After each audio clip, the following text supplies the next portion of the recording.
Assalamualaikum warahmatullahi wabarakatuh. Sahabat Ummah yang dirahmati Allah, alhamdulillah pada kesempatan sahur kali ini kita bisa berjumpa lagi dalam tayangan Sahabat Ummah. Dan alhamdulillah pada malam ini saya ditemani sebagaimana biasa. Wah, langsung aja, saya takut salah menyebutkan namanya. Saya Jani Wasman, sebut JW. Saya dari Muslims on Wheels dan saya dari BB 1% MC bersama Ustaz Salman. Bukan Ustaz, Bro Salman. Oke. Siap. Beliau ini senior saya di Bikers Brotherhood 1% MC. Dan Kak Opik. Assalamualaikum warahmatullahi wabarakatuh. Saya dengan Taufik Ginanja. Saya dari Muslim on Wheel. oke, ini sebelah kanan saya nih, silakan memperkenalkan langsung aja sendiri. Ya, saya Agus dari Muslim on Wheel. Saya Faisal dari Muslim on Wheel. Oke. Malam ini kebetulan kita habis melaksanakan riding kecil karena kita ada pembagian jatah sahur buat para penyandang penyandang kesejahteraan sosial sebetulnya, Kang. Ada namanya PMKS. Ya, penyandang masalah kesejahteraan sosial. Itu istilah resmi kali ya. Istilah resmi pemerintahan ya. Baiklah, alhamdulillahirabbil alamin. Alhamdulillahi birahmatihi yatarahamu ibaduhul mu'minun wa bi taufiqihi wa inayatihi yahtadud dhalun. Asyhadu an la ilaha illallah wahdahu la syarikalah wa asyhadu anna Muhammadan abduhu wa rasuluhu alladzi la nabiyya ba'dah. Rabbi shrah li sadri wa yassir li amri wahlul 'uqdatam min lisani yafqahu qawli. Sahabat Ummah yang dirahmati Allah, pertemuan kita pada malam ini saya request khusus nih dari Brother JW. Brother JW itu mau apa sebetulnya? Sampai sengaja datang ke sini tuh sebetulnya. Oke. Kayaknya Ci, sambil nunggu dipanggil buat makan sahur nih. Oke, siap. Akan sangat menyenangkan buat saya sih ya. Akan sangat keren kalau kita ya Kang Salman sharing sama kita lah mengenai hal-hal yang dapat menambah wawasan ilmu keislaman kita. Siap. Oke. Saya ingin nanya mengenai nikmat yang Allah berikan. Syukur itu. Ya. Syukur dan kufur. Apakah itu? Oke. Karena ada dua istilah yang hampir sama disebutnya ya. Kufur, syukur. Hanya beda beberapa huruf ya, dua huruf ya. Yang artinya berlawanan sama sekali kan. Oke. Nah, would you please to tell us what about them all? Oke. Sahabat Ummah yang dirahmati Allah, supaya tidak lupa, bagi teman-teman yang sudah memiliki aplikasi Ummah, silahkan dibuka aplikasi Ummahnya. Bagi yang belum, silahkan download melalui Play Store-nya. Lalu dicari aplikasi Ummah. Kemudian nanti kalau yang mau melontarkan pertanyaan atau hanya sekedar sharing atau hanya sekedar titip salam buat teman-teman yang ada di sini, silakan diklik tombol pensil sebelah kanan bawah ya. Ya. Aduh, berat sekali nih requestnya nih Kang. Berat sekali requestnya. Bahasanya lumayan nih. Tapi sayang juga ya kalau momen menjelang sahur sambil menunggu hidangan masak ini kita hanya dihabiskan untuk sesuatu yang ya kurang bermanfaat lah ya. Maaf saya menanyakan juga. Bukankah saat-saat ini juga saat-saat ijabah? Betul. Saat menunggu waktu sahur. Betul, keren sekali. Betul. Ini mustajab doa ya. Oke. Tadi pertanyaannya itu sesuai sekali ya. Mudah-mudahan kita malam ini insya Allah kita ngobrolin mengenai syukur or kufur ya. Syukur. Makanya pertanyaannya itu nanti klik hashtag syukur or kufur. Silahkan diklik pensil kanan bawahnya ya. Nanti pertanyaannya insya Allah yang bisa kami jawab. Yang tidak bisa kami jawab nanti kami PR-kan lah ya. Kata-kata syukur dan kufur, kalau kita perhatikan betul sekali, hanya perbedaan di konsonan awalnya dan tengahnya. Padahal secara syukur, U-nya double U dan R-nya sama, kufur juga U-nya ada, R-nya ada. Yang beda S sama F ya. Ya. K-nya sama ya? Sama syukur, kufur. Oh, K sama P ya, K sama P. Tapi untuk menjawab ini semua, jangan sampai saya menjawab dari analogi saya dong, jangan. Buat apa kita diberikan oleh Allah hidayahnya melalui Al-Quran ini? Kita cek-cek nih, kira-kira surat apa yang cocok untuk menjawab ya pertanyaan. Mungkin bukan hanya pertanyaan Kang JW saja, mungkin pertanyaan kita semua atau bahasan kecil kita malam ini. Syukur or kufur ya. Saya dulu dikala ya dulu lah pernah ngaji-ngaji dikit lah ya Kang ya. Itu teringat satu surat dalam Al-Qur'an, ya tepatnya surat ke-76 kalau tidak salah, itu surat Al-Insan. Ada beberapa ulama yang menyebutkan biasanya ini surat Al-Insan, ini surat Hal-Ata, atau ini surat Ad-Dahr. Itu macam-macam orang menyebutnya. Kayak menyebutkan surat Al-Ikhlas. Biasanya kan kita familiarnya apa? Qul huwallahu. Apal kan Al-Ikhlasnya ya. Al-Insan juga sebetulnya beberapa ulama banyak yang menyebutnya Quran surat Al-Insan dan dengan nama kalimatnya diambil salah satu kalimatnya. Kita baca saja, kita sama-sama ngobrol nih malam ini mengenai surat ini. Mohon izin. A'udzubillahi minasyaitonirrajim. Bismillahirrahmanirrahim. Hal ata 'alal insan hinun minad dahri. Hal ata, bukankah pernah datang 'alal insan, kepada setiap manusia ya. Biasanya kan ayat Quran ini biasanya ya ayyuhalladzina amanu, itu lebih khusus, wahai orang-orang yang beriman. Tapi di kala konteksnya al-insan, insan itu berarti semua manusia, baik yang beriman ataupun tidak beriman. Iya ya, ya semua manusia. Semua diseru. Ya? Semua diseru. Semua terpanggil, semua terbaca lah oleh ayat ini ya. Hal ata 'alal insan, teringatkan oleh ayat ini. Karena pada dasarnya Al-Quran ini, mohon maaf nih, bukan hanya berarti kalau konteksnya di situ ada insan. Ini Quran ini bukan hanya turun buat orang yang beriman saja. Bukan untuk muslim saja. Makanya ini Rasulullah SAW itu khatamul anbiya ya. Berat, karena ada kata-kata, ada kalimat-kalimat al-insan, atau kita pemahamannya harus menyampaikan ini buat yang muslim dan non muslim, begitu. Kalau konteksnya seperti itu, kurang lebih pemahamannya seperti itu. Hal ata 'alal insani hinun minad dahri. Ini kalimat hal ata ini antara kalimat pertanyaan dan kalimat penegasan. Karena artinya itu bukankah?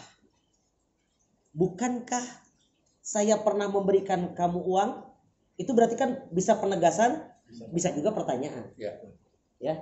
Bukankah saya pernah membantu kamu? Kurang lebih seperti itu. Berarti kan itu penegasan bahwa saya pernah membantu Anda gitu ya. Hal ata 'alal insani hinun minad dahri. Bukankah telah datang kepada setiap manusia hinun minad dahri, satu bagian kecil dari bagian yang besar, satu durasi yang pendek dari durasi yang panjang, 1 tahun dari puluhan tahun, 1 hari dari ribuan hari ya, 1 jengkal dari ribuan kilometer. Kita pernah mengalami satu masa yang sangat pendek. Dari sekarang usia kita 40, usia Akang mungkin juga sama atau lebih, ada yang di bawah gitu ya. Saya nggak berani nyebutin usia ya. I'm 61. Sweet 17 ya. Nah, hal ata 'alal insani hinun minad dahri lam yakun syai'am madhkura. Pada saat itu kita ini, setiap manusia, jangankan harta benda, jangankan jabatan, jangankan anak, istri, kendaraan, baju, apapun yang hari ini pada dasarnya setiap manusia banggakan. Pada saat itu lam yakun syai'am madhkura, nama saja kita tuh belum punya. Nama saja belum punya. Kapan itu? Dikala kita semua sedang berada di rahim ibu kita semua. ya, atau bahkan kita belum terbentuk sama sekali, ya. Selanjutnya, kalimat selanjutnya, inna khalaqnal insana min nutfah. Waduh, sesungguhnya manusia kami ciptakan dari nutfah. Nutfah itu sperma, ya. Nutfah itu sperma. Amsaj, min nutfatin amsaj, sperma yang tercampur. Waduh, ini subhanallah nih Quran ya. Ya, yang diturunkan Ini berapa abad yang lalu, Ustaz? Ini kalau sekarang kita biasa melihat almanak itu, sekarang ini tahun 2020 Masehi, Hijriah ini kita tahun 1442. Ya. 1442 tahun yang silam. Hampir 14-15 abad. Allah sudah menyebutkan proses tercampurnya sperma dan ovum. Sementara ilmu pengetahuan kita, mikroskop saja mungkin belum ada. Belum ada, pasti Fakultas belum kedokteran ada. Tahun berapa yang paling tua di dunia ya? Iya. Ini sudah ngobrol seperti itu. Di sini sudah berbicara seperti itu. Bagaimana kita jadi ragu gitu loh, ya? Berarti, dan mohon maaf, kalaulah ini ayat ini turun melalui Rasulullah SAW, Rasulullah itu bukan lulusan alumni kedokteran kayaknya ya. Iya. Bahkan ummi. Beliau itu disebutnya ummi karena pada saat itu mungkin belum ada sekolah formil seperti sekarang ya. Iya. Berarti ini betul-betul wama utitu minal ilmi illa qalil. Ya, wama yantiku anil hawa in huwa illa wahyu yuha. Dan tidak ada satu natikun anil hawa, tidak ada satu pun ucapan perkataan Rasul itu in huwa kecuali wahyu yuha yang diwahyukan kepadanya, kepada Rasul. Karena tidak mungkin ya, bukan tidak mungkin lah. Bukan tidak masuk di akal gitu. 1440 tahun yang lalu sudah berbicara pertemuan antara sperma dan ovum ya. Min nutfatin amsyaj nabtalihi. Waduh, keren lagi Kang ini kalimatnya nih. Nabtali itu mengujinya. Ada sperma, ada ovum, amsyaj tercampur, nabtali. Nabtali di sini hasil seleksi, diuji, diseleksi. Ada pemahaman yang menyebutkan, mohon maaf nih, ketika tersembur itu jutaan sperma yang keluar, ya. Jutaan sel sperma. Tapi hanya satu yang bisa membuahi sel ovum. Berarti pada dasarnya kita semua ini sudah melalui proses pilihan. Bahkan sampai kita hidup pun kita selalu diuji dan terpilih. Bagaimana kita tidak bersyukur kepada Allah Subhanahu wa taala? Dari jutaan kita sudah mengalahkan jutaan sperma yang lain.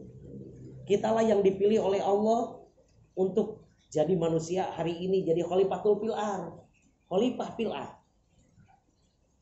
Makanya jangan salah sinkron, sebagaimana ada ayat lain yang menyebutkan kuntum khairu ummah ukhrijat linnas ta'muruna bil ma'ruf wa tanhauna 'anil munkar. Kalian ini sebaik-baiknya umat. Wajar kalau menyebutkan sebaik-baiknya umat.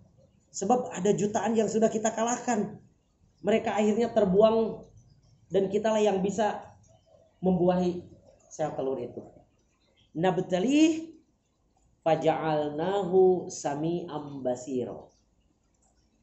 Lalu Allah menciptakan, memberikan fasilitas sami'am, pendengaran kan, basiro dan penglihatan. Jadi setelah bercampur prosesnya semua kurang lebih di sekolahnya masing-masing pernah membahas lah tentang ini. Dikala sudah jadi bulan demi bulan prosesnya terus akhirnya sama Allah diberikan pendengaran dan penglihatan. Faja'alnahu sami'an basira. Ayat berikutnya itu menjawab pertanyaan akan di awal tadi. Inna hadainahu sabila imma syakirau wa imma kafuro. Sesungguhnya hadainahu, kami memberikan petunjuk. Imma syakirau wa imma kafuro. Apakah kita semua ini mau mengambil jalur bersama orang-orang yang ahli syukur, ataukah kita mau bersama orang-orang yang kufur? Kedua-duanya sama Allah Subhanahu wa taala diberikan keleluasaan. Boleh-boleh saja silahkan. Tapi ingat, dua jalan yang diberikan pilihan oleh Allah ini, itu dua-duanya mengandung resiko. Ada konsekuensinya. Ada konsekuensi, ya. Sebentar, saya mau tanya dulu, istilah kufur itu sebetulnya apa? Oke. Kalau syukur sudah paham ya? Syukur itu, sebentar, dalam interpretasi saya syukur itu berterima kasih. Syukur itu berterima kasih. Ya. Oke. Sekarang kufur itu apa? Jadi kita bahas nih, kita bahas sedikit nih. Dari mulai, kan kalimatnya inna hadainahu sabila imma syakirau. Syakirau itu syukur. Definisi yang paling sederhana, mungkin di dalam kamus besar bahasa Indonesia juga mungkin nih ya. Kalimatnya kurang lebih terima kasih syukur itu. Padahal syukur itu definisinya wad'u say'in fi mahallihi. Menempatkan segala sesuatu pada tempatnya. Air disimpannya di cangkir, di gelas, di ember. Kalau air disimpan di kursi, tembus dong. Kurang lebih gitu ya. Berarti itu tidak menempatkan pada posisinya. Akhirnya jadi mubazir kan. Nah, air itu untuk diminum. Kalau seandainya air hanya dibuang begitu saja berarti jadi mubazir ya. Kalimat syukur itu wad'u sayyin fi mahalihi. Dikala Allah memberikan tangan, Allah memberikan penglihatan, Allah memberikan pendengaran, Allah juga memberikan kedua belah kaki ini. Kira-kira Allah mengharapkan apa dari dua tangan ini, dari kaki ini, dari penglihatan dan pendengaran ini? Ya. Karena pada dasarnya Allah itu pasti menginginkan kita beribadah kepadanya. Dipergunakan untuk kebaikan. Iya. Pasti harus dipergunakan untuk ke arah sana. Ya. Wa ma khalaqtul jinna wal insa illa liya'budun. Ada ayat yang berbicara seperti itu. Wa ma khalaqtul jinna, dan tidak semata-mata kami menciptakan al jin wal insa dan manusia illa kecuali liya'buduni, untuk beribadah kepadaku. Jadi kalau kita diciptakan oleh Allah itu dibalikan kepada rumus awalnya beribadah, tangan ini berarti untuk apa? Ibadah. Mata ini, badan ini, kaki ini semua untuk ibadah. Ya. Artinya itu pada tempatnya, Ustaz. Itu artinya menempatkan sesuai pada tempatnya. Oke. Ya. Siap. Karena Allah yang maha insinyur, Allah yang maha kreator, Allah yang maha mencipta. Sebagaimana kita sekarang bertanya nih, dikala ada seorang insinyur yang menciptakan mobil untuk dipakai di darat, lalu sama manusia dengan iseng mobil itu dipakai di air, kira-kira supportnya nih. Jadi atau sebaliknya, kelelep kan? Atau sebaliknya, ada insinyur yang menciptakan kapal terbang, ternyata dipakai di jalan aja, dipakai ngojek di bawah. Kira-kira nggak keren nggak? Itu dibalikan lagi, ada tutorialnya. Kita diciptakan, manusia ini diciptakan, bumi ini diciptakan, tutorialnya Al-Quran ini.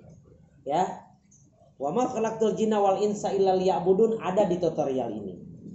Harus diseperti apakan alam ini, harus diseperti apakan manusia ciptaannya ini. Ya, intinya untuk ibadah kepada kami. Ya, lanjut.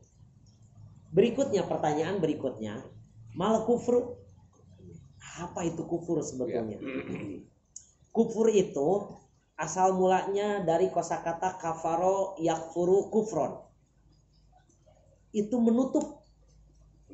Makanya dulu saya dikala jadi santri ada kalimat yang menyebutkan petani menutup biji tanaman dengan tanah. Kata menutupnya itu pakai kata kufru. Pakai kata kufru karena menutup. Nah, konteksnya kalau di dalam syariat kita ini menutup sesuatu kebenaran. Menutup mata dari kebenaran-kebenaran yang sudah ada, yang sudah Allah berikan. Dikala kita mendapatkan ayat yang tadi, kita sudah mendengarnya, tapi kita seakan-akan kita menutup mata, menutup telinga. Nah, itu kufur. Ya, kita sudah tahu bahwa niat awal, desain awal proses penciptaan kita ini buat illal ya'budun, lalu kita tidak beribadah. Nah, berarti itu menyalahi niat proses awal. Ya, itu yang disebut kufur. Jadi kufur itu semua syariat, semua perintah kita abaikan. Bahkan kadangkala sebaliknya, larangannya justru malah kita kerjakan. Itu berarti menutup kebenaran. Itu bahasanya menutup kebenaran. Menutup kebenaran. Ya. Kufur itu. Kufur itu menutup kebenaran. Nah, kembali ke yang simpel. Sebetulnya pada dasarnya setiap kita ini diberikan keleluasaan. Kita mau memiliki hobi apa? Kita mau memiliki kebiasaan seperti apa? Baik dalam keseharian, bernegara, bertetangga, berkomunitas, atau beribadah sekalipun. Tapi ingat, semua itu ada konsekuensinya. Saya ambil contoh sedikit. Ketenangan itu ada dalam ketaatan. Ketenangan ada dalam ketaatan. Tuh. Ketenangan ada di dalam ketaatan. Saya ambil contoh sedikit. Dikala kita mengendarai kendaraan, kita sama-sama memiliki hobi yang sama. Dikala motor kita layak jalan, suratnya ada, helmnya kita pakai, remnya utuh, SIM-nya kita bawa, kita mau jalan kemanapun, lampunya nyala, depan dan belakang, sennya juga nyala, kita mau jalan kemanapun kita pasti tenang. Sudah taat ya Pak ya? Karena itu taat. Tapi kita ambil kebalikannya. Dikala salah satu poinnya hilang, SIM-nya tidak punya, STNK-nya mungkin habis, helmnya juga kita tidak bawa, kita mau mengarungi perjalanan seperti apa? Siang hari takut razia, malam hari takut lubang. Boro-boro mau tenang. Apalagi dalam kehidupan beribadah di dunia ini.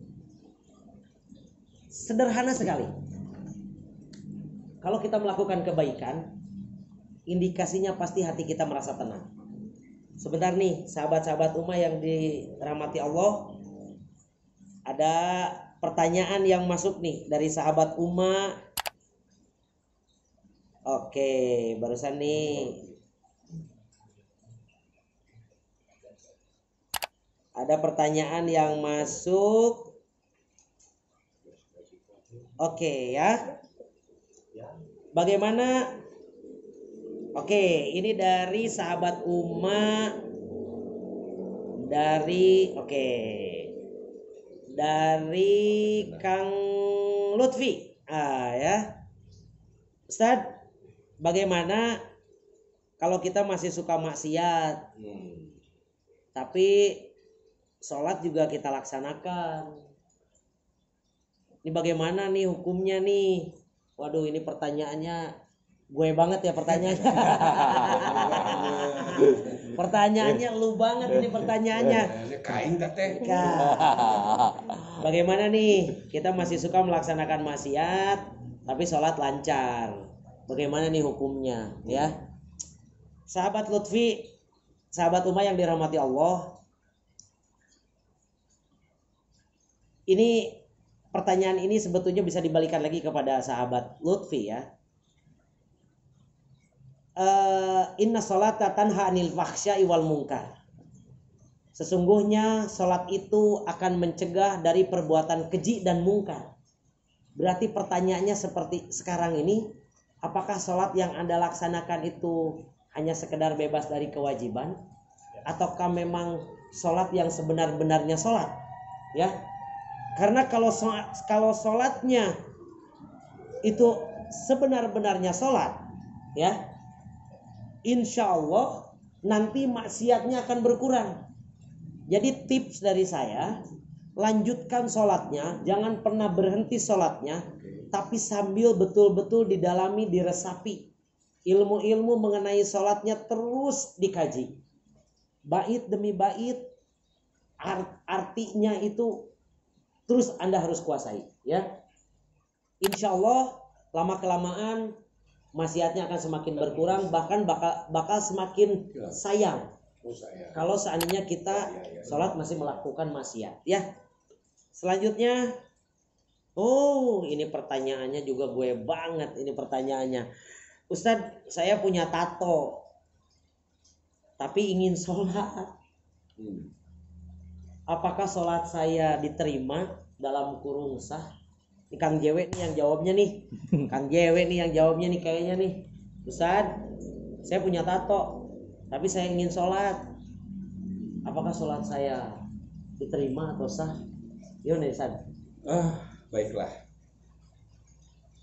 Sholat itu kewajiban, harus kita lakukan, betul kan? Betul. Dan yang berhak menerima tidak sholatnya adalah Allah Subhanahu wa Ta'ala. Jadi kita lakukan kewajiban kita Betul. sebaik mungkin. Betul. Biarlah Allah yang menerimanya. Okay. Insya Allah terima, saya pikir gitu ya. Karena mungkin kita pun juga sudah menuju kebaikan. Betul. Tapi mungkin yang lebih lengkap dan benernya Ustaz yang beneran. Bukan, kebenaran hanya milik Allah dan Rasulnya. Oke. Tapi lebih banyak. Ya, tapi coba saya tambahkan sedikit ya. Fenomena yang tidak bisa dipungkiri hari ini, seakan-akan tato ini jadi tren. Ya. Bahkan saya pernah ada satu teman saya yang memakai kaos tato is not crime. Jadi kalau dulu tato itu dianggap bahwa kriminalitas, bahkan dulu kalau tidak salah orang yang bertato itu pernah ditangkap rame-rame, Petrus ya, ditembak secara misterius. Hari ini tato ini seakan-akan sudah menjadi tren. Akan tetapi sayang sekali sebetulnya kalau kita, apalagi yang belum nih, kalau yang sudah seperti sahabat Dimas ini, kalau yang sudah jangan ditambah, ya. Jangan ditambah. Kalau yang sudah jangan ditambah. Kalau yang belum jangan pernah sekali-sekali ikut mencoba, karena pasti Anda menyesal. Pasti menyesal. Dan kembali lagi kepada masalah tato nih. Hari ini banyak relawan-relawan yang memang memberikan fasilitas hapus tato gratis ya. Nanti bisa dikepoin nih di aplikasi Umma. Pasti nanti ada pojok, ada kolom di situ hapus tato ya. Hijrah Care ya. Ada kolom hapus tato. Silahkan dikepoin tuh. Dilihat, barangkali ada rekan-rekan yang memang sengaja mau menghapus dengan persyaratan yang sudah sebagaimana mereka terapkan. Kalau tidak salah, dulu itu barter dengan Quran surat Ar-Rahman kalau tidak salah. Apakah sekarang masih seperti itu atau ditambah suratnya atau bahkan dikurang? Ya, saya nggak tahu. Pokoknya yang jelas, untuk lebih jelas kepoin aja nanti aplikasi Umma ya. Di situ ada kolom untuk hapus tato. Jadi kayaknya hampir semua masalah ada di aplikasi Umma. Oh, Umma itu menjawab masalah tanpa masalah. Ini Umma tuh. Nyari jodoh ada nggak? Oh, jodoh ada. Kayaknya kolom jodoh juga ada. Jadi kita kan jarang bawa Al-Quran tuh tadi ya. Betul. Kayak kita gini lah istilahnya. Gua enggak. Gitu kan kalau keluar gitu. Itu Siap. kalau di Umma itu kan ada nggak sih? Iya. Di Umma keren sekali. Bahkan Quran di Umma itu saya udah beberapa bulan inilah saya terus-terusan cinta banget nih sama Umma. Ternyata Quran di Umma itu Kalau di aplikasi yang lain Al-Qur'annya itu begitu kita klik kita harus mendownload dulu biar keluar suara. Ya. Di Ummah tuh otomatis begitu kita klik bukan hanya tulisan, bukan hanya terjemahan, qiraatnya itu langsung keluar tanpa download lagi. Jadi satu kali download aplikasi sudah otomatis download sama soundnya. Jadi teman-teman ini cobalah nanti biar lebih jelas selesai kajian ini semua rame-rame download di aplikasi Play Store-nya ya Ummah ya. Saya kembali nih, barangkali ini saudara Dimas belum puas nih ya. Saudara Dimas, sholat Anda terus lanjutkan. Karena proses penghapusan tato ini jangan sampai atau jangan gara-gara karena Anda bertato lalu lantas Anda tidak sholat. Saya yakin tidak semua punya niatan untuk merusak badannya dengan ya ada proses yang harus dijalani. Semua kita memiliki masa lalu, ya. Semua kita memiliki masa lalu. Biarlah itu jadi urusan kita dengan Allah Subhanahu wa taala. Kita bicara hari ini dan ke depan. Ya. Niatkan ibadah, niatkan taubat, jangan pernah menambah lagi. Insya Allah kita juga sama-sama bersama-sama sedang berbarengan untuk mencapai ke arah sana. Laksanakan apa yang diperintahkan oleh Allah. Jangan pernah minder. Kalaupun Anda nanti sahabat Dimas ada kesempatan, diberikan kesempatan, ditakdirkan nanti ketemu dan mau menghapusnya, dan memang hanya sedikit jumlah yang ada di badan Anda, silahkan. Tapi kalau seandainya, saya belum tahu nih sahabat Dimas, apakah sahabat Dimas ini full body? Ini jangan-jangan kalau full body, ini kita pernah punya pengalaman nih Kang. Saya dulu pernah jadi relawan hapus tato juga. Karena memang terlalu banyak media yang digambarnya, itu daya tahan tubuhnya kurang kuat, akhirnya sakit. Jadi kalaupun mau ke arah sana, silakan tapi disesuaikan dengan kondisi masing-masing. Tapi kalau menurut saya, kalau ini lebih madorot, kita ambil solusi yang terbaik. Karena insya Allah Allah Maha Tahu.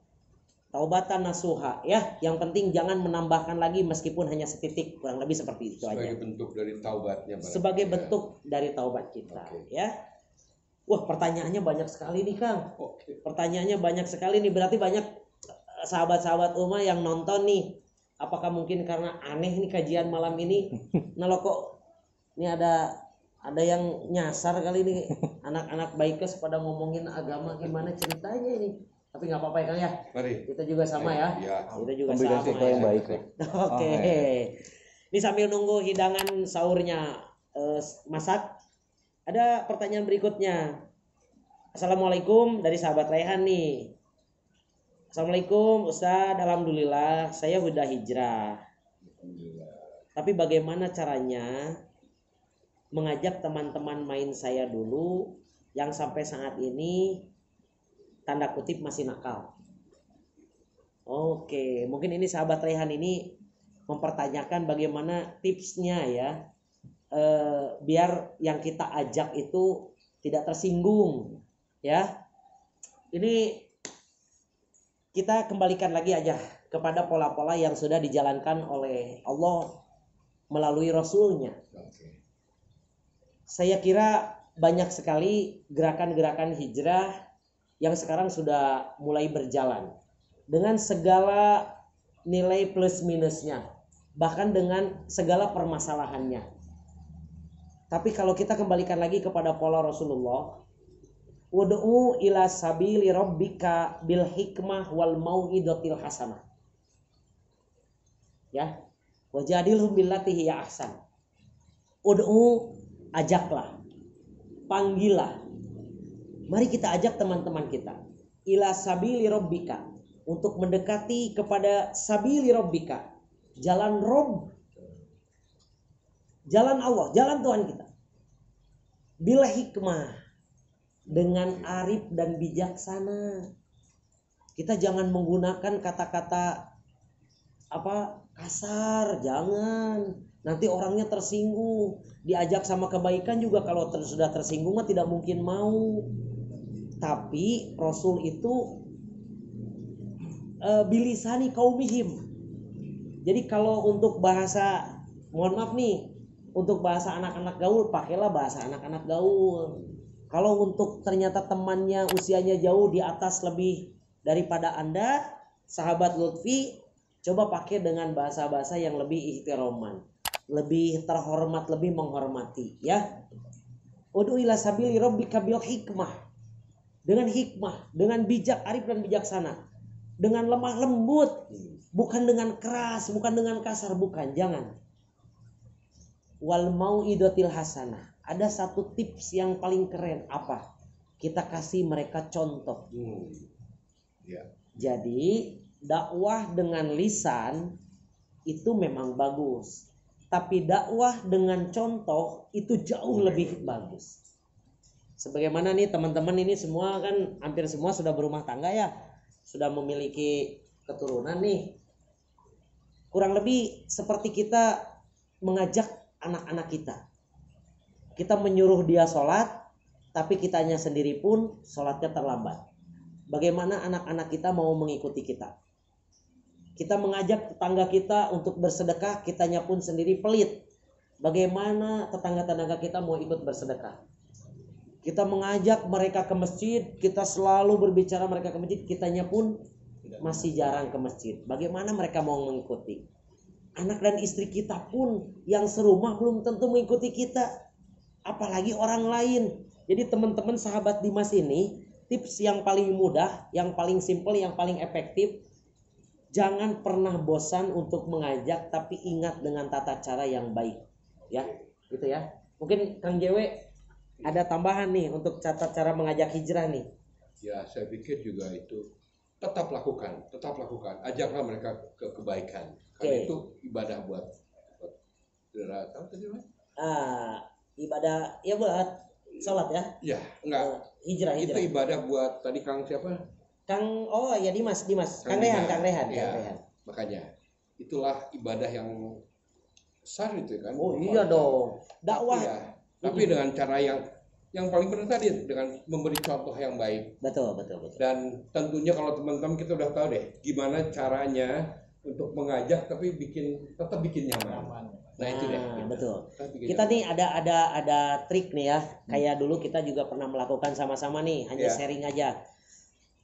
Kita belajar ngaji meskipun ada yang sudah lancar tapi kita pura-pura tidak lancar hanya untuk menyamankan teman kita yang memang belum bisa sama sekali. Itu hal-hal seperti itu boleh dilakukan. Hanya untuk memberikan dia rasa nyaman bahwa dia masih ada teman loh. Jadi termotivasi. Ini ada pertanyaan berikutnya. Ini keren-keren nih pertanyaannya nih. Pertanyaan dari Saudari Indah. Ya. Ustadz, bagaimana kalau seandainya kita melakukan puasa tetapi kita tidak sholat, bolehkah? Aduh, ini pertanyaan. Sholat kan tiangnya agama. Iya. Pertanyaannya gue banget juga nggak? Enggak. Dulu pernah saya agak terhantui dengan hal seperti ini. Iya. Masih kecil saya saum lah. Okay. Tapi sholat belum betul, perasaan gitu. Nah ini dia. Oke. Saudari Indah puasa tapi tidak sholat.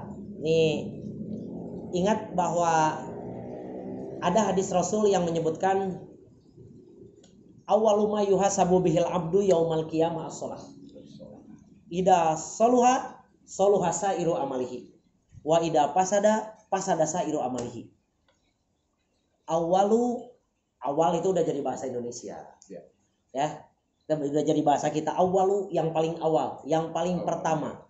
Ma yuhasabu, yang dihisab di hadapan Allah, bihil abdu, dari hambanya, dari kita semua nih. Ini besok lusa nih kita kalau seandainya meninggal, yang pertama kali akan dihisab itu awwalu ma yuhasabu bihil abdu yaumal qiyamah as-shalah. Pada hari kiamat nanti itu adalah sholat. Ida soluha sairu amalihi, wa ida pasada sairu amalihi. Jadi kalau sholatnya baik, insya Allah seluruh amalnya juga baik. Kalau tidak sholat, sayang dong. Sholatlah, ya. Sholatlah meskipun masih belajar. Puasanya lanjutkan, sholatnya sambil belajar. Oke, sahabat Ummah yang dirahmati Allah. Sebentar lagi azan subuh berkumandang, kita insya Allah melaksanakan ibadah saum. Mudah-mudahan apa yang kita sampaikan pada malam ini ada guna dan manfaat, khususnya buat kita semua, umumnya buat sahabat-sahabat umat yang sekarang sedang menyaksikan tayangan ini. Mudah-mudahan ibadah saum kita selalu diberikan kemudahan oleh Allah dan dikuatkan oleh Allah, ya. Dan akhir-akhir ini mudah-mudahan segala apa yang terjadi pada negara Indonesia, bahkan pada umat Islam sedunia, segera diselesaikan masalahnya oleh Allah, yaitu COVID-19. Billahi taufiq wal hidayah, waridho wal inayah, Allahu yahudu bi aidina ila ma fihi khairun lil islami wal muslimin. Wassalamualaikum warahmatullahi wabarakatuh. Kita terlahir untuk mencari jalan yang lurus. Dalam mendapatkan pengetahuan,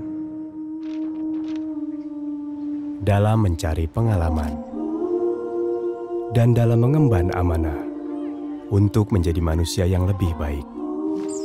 Namun, dalam perjalanan kita, dunia tidak selalu sejalan dengan keyakinan.